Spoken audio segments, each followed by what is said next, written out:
Today we're doing the porting on these irons here. If you don't know, these are going to be for the hybrid engine that I plan to run in the RX-8 in the very far future.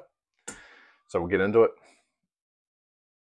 First up, we need to paint these. Lovely.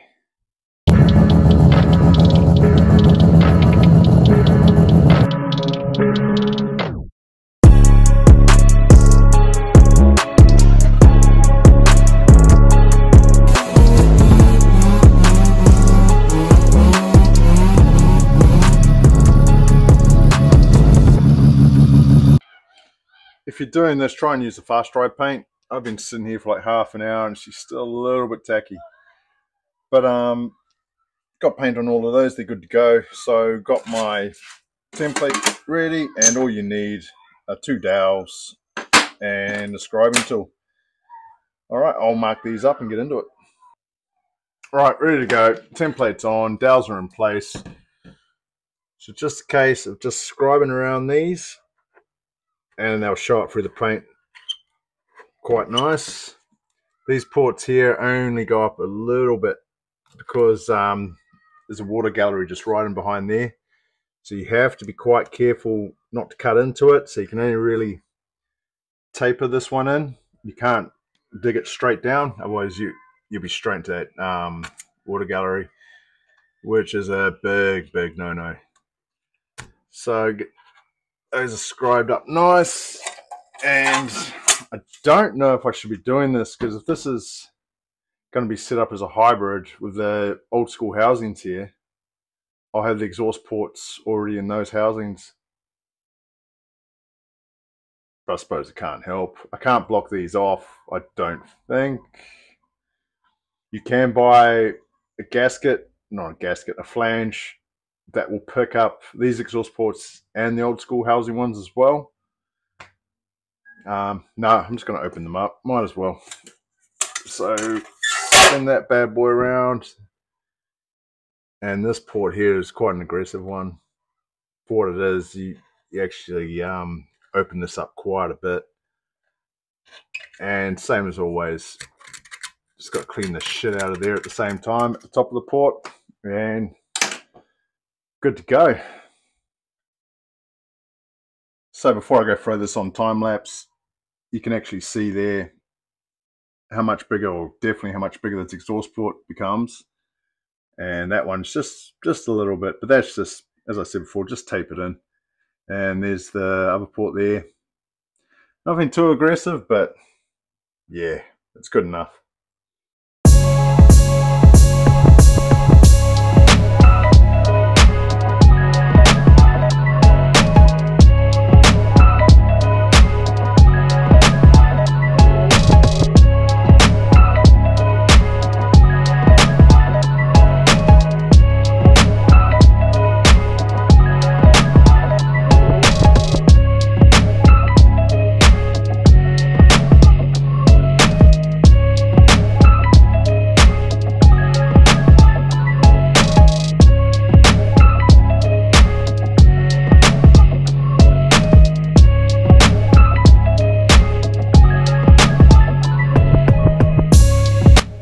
So I think I'm about an hour in so far. Exhaust port's all done. It just needs to go over something a little bit smoother than that. Top of this one's done. I just need to square this edge up along here. And I've just gone center punch these. I'll draw these out now. But yeah, so it does take some time, but benefits are awesome, I believe.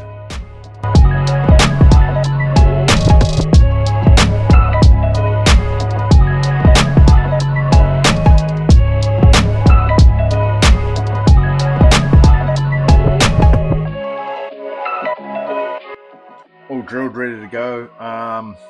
For this one you have to be careful with, because I'm right on the edge of the line here, and if you're not careful, that will actually grab, jump up and shoot across, and then yeah, it's not good.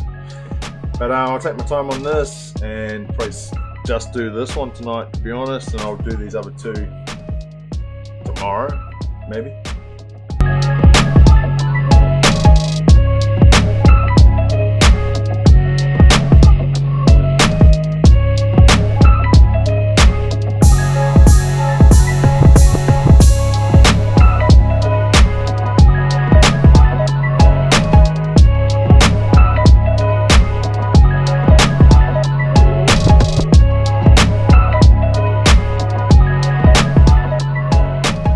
So that's the rear iron done now.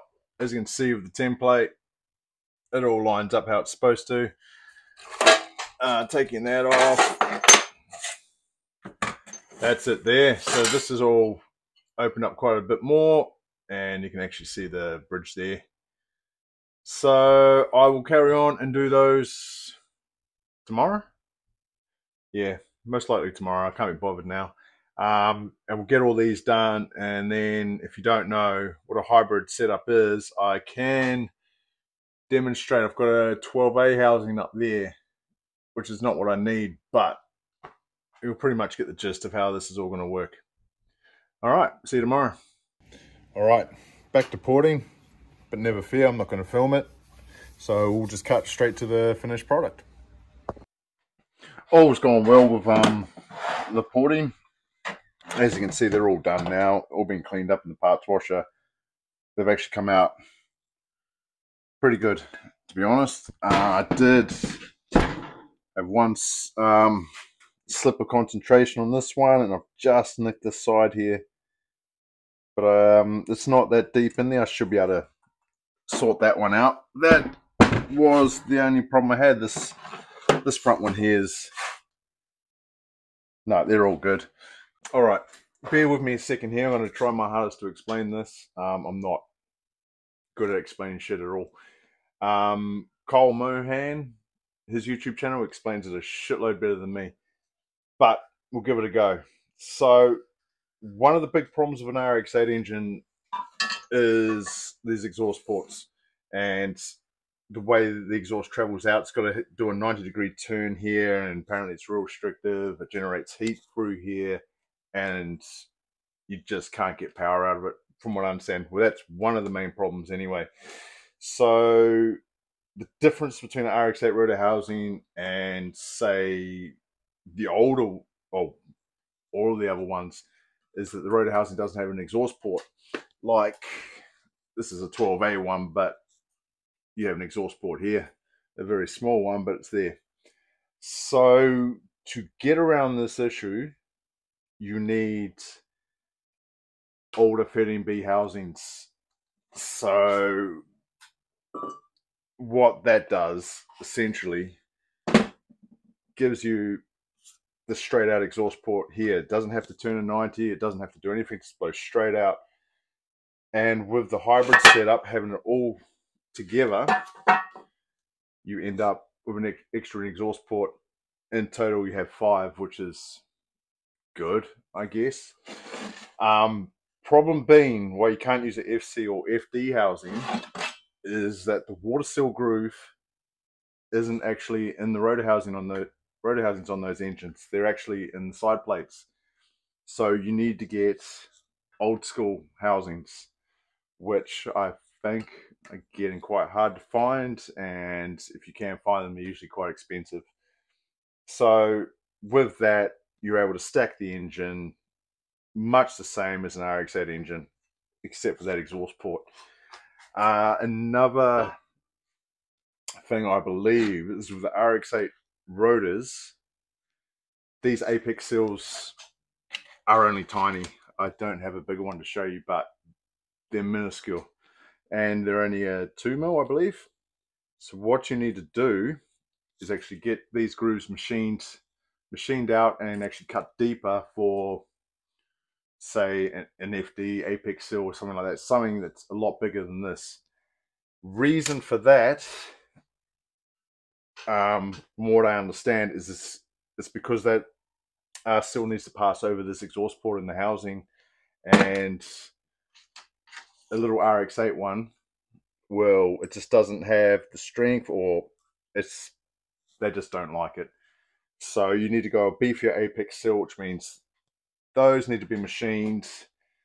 And what else do you need? Pretty much that's it. And you need that manifold plate that picks up all these points. You can buy them out of the States. I think they're a tad expensive, but if I was to do that and that engine in the RX-8 gave up the ghost, I should be able to have this already stacked, and I'll just take the manifold off of that one, hack it, weld that manifold plate on and just make it suit, and I should pretty much have a straight bolt-in replacement, but with more power. Well, that's the plan anyway. But definitely check out Kyle Mohan's page of his channel. He explains it far, far better than I can. But yeah, it's exciting times. Thanks for watching. Just got to make this clean for what's coming next week. Another engine.